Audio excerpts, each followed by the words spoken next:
Donc aujourd'hui, on est tous réunis pour assister et le jury pour aussi apprécier le travail qu'a effectué M. Yakimani. Donc à travers son projet intitulé L'influence de l'alimentation sur un vieillissement en bonne santé au niveau de la province de Maroc. Un travail qui est encadré par le professeur Zalia et Dr Samia Chaka. Et sans trop tarder, je vous donne 10 minutes pour présenter l'essentiel de ton travail. Ok, alors merci.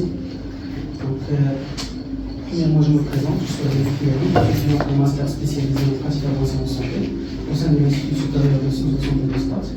Avant de commencer notre présentation, j'aimerais premièrement remercier nos encadrants, professeur Zaliesna, bien sûr Dr Sabia Oussenia pour leur accompagnement, leur disponibilité et la qualité de leur conseil tout au long de ce travail. Alors, je remercie également les membres de jury, madame professeur Hadalia, donc d'avoir accepté d'évaluer ce projet et pour l'intérêt qu'il porte à cette étude. Alors aujourd'hui, j'ai l'honneur de vous présenter, mesdames, alors, notre projet de fin d'étude intitulé L'influence de l'alimentation sur un vieillissement en bonne santé au niveau de la province de Maroc. Le plan de notre présentation sera le suivant.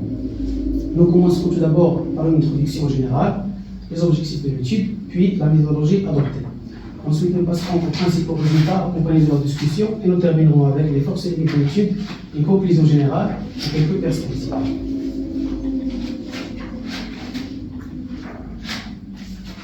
Alors, le vieillissement de la population constitue aujourd'hui un défi majeur de santé publique au niveau mondial. Selon l'OMS, en 2021, plus d'1 milliard de personnes dans le monde avaient 60 ans et plus. Et ce chiffre devrait doubler d'ici 2050 pour atteindre 2 milliards selon les projections de l'OMS. Le Maroc est aussi concerné par cette transition démographique. Selon le recensement général de la population et de l'habitat, les personnes âgées de 60 ans et plus ont passé de 3,2 millions en 2014 à plus de 5 millions en 2024, ce qui traduit un vieillissement accéléré de la population marocaine. Ce concept de vieillissement démographique soulève des défis importants en raison de l'augmentation des besoins en soins de longue durée et du maintien de la qualité de vie. De ce fait, l'objectif aujourd'hui, selon l'OMS, ne se limite plus à vivre plus longtemps, mais surtout de vieillir en bonne santé. Ce concept de vieillissement en bonne santé, tel que défini par l'OMS, met l'accent sur la prévention de la fragilité, un état de déclin fonctionnel entre autonomie et dépendance. Mais ce déclin est réversible si des actions ciblées sont mises en place avant l'installation de la dépendance. Et parmi les leviers modifiables à nos portées, l'alimentation joue un rôle fondamental. Au-delà du simple apport nutritionnel, ils interviennent également dans plusieurs mécanismes biologiques liés au vieillissement.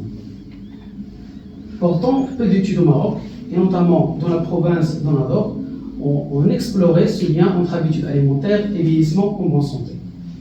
Dans cette perspective, notre projet de fin d'études a pour objectif général d'examiner l'influence des habitudes alimentaires sur le vieillissement en bonne santé chez les personnes âgées de 60 ans ou plus au niveau de la province d'Anador.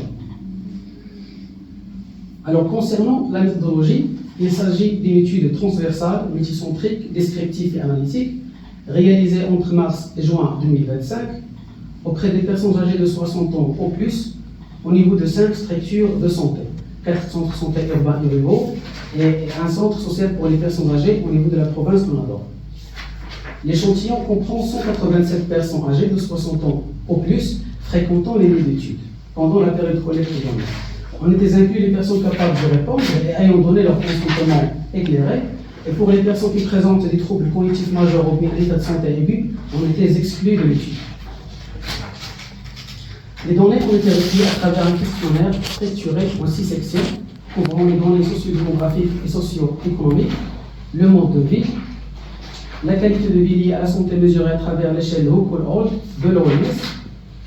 Alors, les habitudes alimentaires ont été étudiées à travers un rappel alimentaire de 24 heures qui permet par la suite de calculer 3 scores, à savoir le score de diversité alimentaire et le score de qualité alimentaire selon les recommandations de la FAO, ou bien l'Organisation des Nations Unies pour l'alimentation et l'agriculture, et le score de l'adhésion au régime méditerranéen selon l'échelle Pridimed de l'OMS.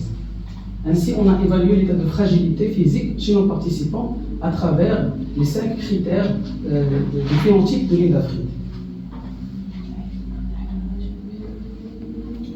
Donc, les données ont été saisies sur Excel, puis analysées sous SPSS.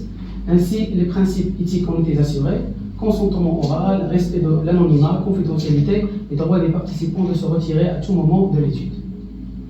Alors, parmi les principaux résultats dans notre étude, on a trouvé que la répartition des participants selon le sexe montre une prédominance féminine avec 56% des femmes, ce qui concorde avec les données de l'HCP où l'espérance de vie est plus élevée chez les femmes que les hommes.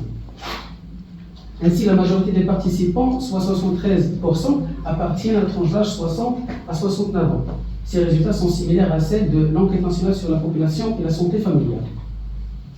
Concernant le niveau d'études, près de 6 participants sur 10 n'ont jamais été scolarisés et aucun n'atteint l'enseignement supérieur. Ces résultats reflètent la situation nationale selon le rapport national sur les personnes âgées.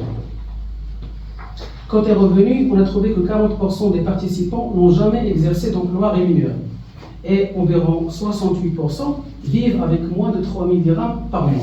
Ces résultats sont cohérents avec ceux de l'enquête nationale sur la population et la santé familiale et de l'enquête nationale sur les personnes âgées. Selon eux, plus de la moitié des personnes âgées, et en particulier les femmes, ne disposent d'aucune source de revenus stable ni de pension. Ici, comme vous voyez, 90% des participants déclarent avoir des antécédents médicaux. Cette prévalence est plus défavorable que celle rapportée par l'enquête nationale sur la population et la santé familiale, aux environs 64% des personnes âgées en présente. Donc, les groupes alimentaires les plus consommés dans notre échantillon sont les céréales, présentes chez 100% des participants, donc suivis des épices, des boissons et des huiles. Ces résultats sont en accord avec ceux de profil nutritionnel du Maroc publiés par l'OMS, mais en revanche, il est important de noter que la consommation de sucreries est élevée aussi, ce qui confirme la transition nutritionnelle décrite par Lely et ses collègues, marquée par l'augmentation des aliments ultra transformés et de sucreries au détriment de fruits et de légumes. Donc, concernant le score moyen de diversité alimentaire calculé dans notre échantillon est de 9,09 sur 16, selon la FAO, ce score correspond à une diversité alimentaire intermédiaire. De même, le score de qualité alimentaire calculé est d'environ 5,7 sur 10. Ainsi, seulement 11,8% des participants ont une forte qualité alimentaire, ce qui reflète globalement une qualité alimentaire modérée. De même aussi, le score Tridimède a montré que 54,5% des participants ont une adhésion modérée au régime méditerranéen et seulement 23,5% ont une forte adhésion. Ainsi, le score moyen d'adhésion calculé est de 5,9 sur 14. Ces résultats montrent également une adhésion modérée au régime méditerranéen. Ces résultats rejoignent ceux de Bolnoir et ses collègues en Algérie aux environs, donc le score moyen varie entre 5 et 7. Alors, concernant le score de qualité de vie lié à la santé mesuré à travers l'échelle Local de l'OMS, a montré que la valeur moyenne du score standardisé est de 2,98 sur 5, ce qui traduit un niveau moyen de bien-être chez les personnes âgées au niveau de la province de Rwanda. La dimension la mieux notée est celle de l'intimité, ce qui reflète des liens affectifs modérément préservés. En revanche, la dimension la plus touchée est celle des activités passées, présentes et futures, ce qui traduit une perception limitée des réalisations de passé et des perspectives de futur. L'analyse des critères de fragilité selon le phénotype de Fried a montré que la sensation d'épuisement est le critère le plus fréquent, touche environ 74% des participants, tandis que la perte de poids involontaire est le moins observé. Ainsi, les personnes qui présentent au moins 3 de ces critères sont considérées comme fragiles. Au total, 54% des participants sont considérés fragiles dans notre échantillon. C'est un taux qui est supérieur à celui rapporté par Bozar et ses collègues, qui étaient 35,8%, ce qui démontre une réalité préoccupante de la fragilité dans cette province. Ce tableau met en évidence des corrélations significatives entre les dimensions de l'alimentation et les indicateurs de vieillissement. Le résultat montre que la diversité alimentaire est associée à une réduction de la fragilité et à une meilleure qualité de vie. L'adhésion au régime méditerranéen suit la même tendance. Une corrélation négative avec la fragilité et positive avec la qualité de vie. Ainsi, la qualité alimentaire présente aussi des liens significatifs, mais plus faibles, ce qui suggère un effet moins direct que la diversité alimentaire et l'adhésion au régime méditerranéen. Maintenant, l'analyse par régression a montré les facteurs influençant la fragilité et la qualité de vie liées à la santé. Pour la fragilité, 3 facteurs ressortent, alors, à savoir le lieu de résidence, l'origine méditerranéen et la présence ou bien non présence des antécédents médicaux. Et pour la qualité de vie liée à la santé, les facteurs les plus influençants sont le lieu de résidence, l'activité physique, l'origine méditerranéenne et la présence ou bien non des antécédents médicaux.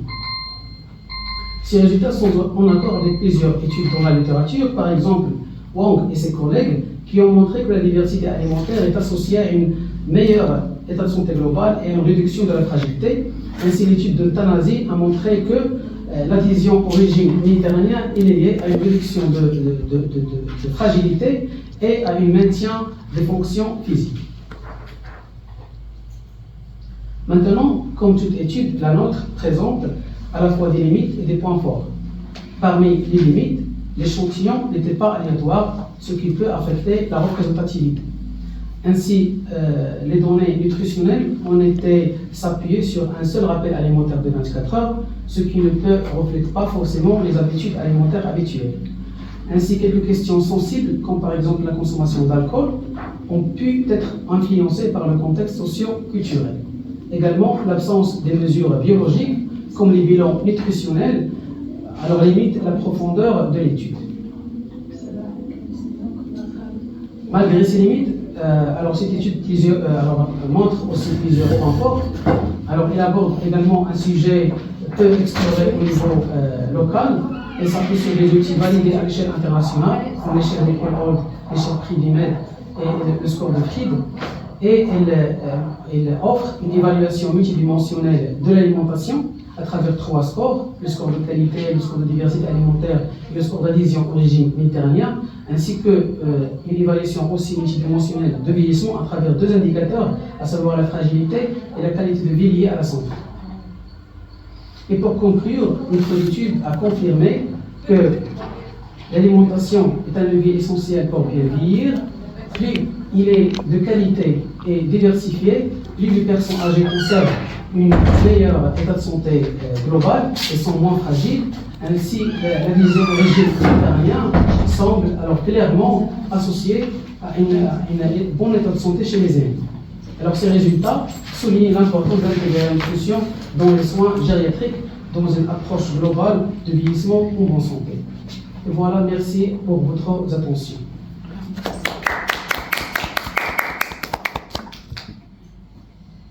Merci beaucoup, Céline, pour cette belle présentation. Merci.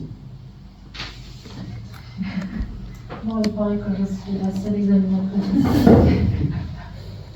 Non, c'est vrai. Donc, je vais devoir déjà, j'attire ton attention par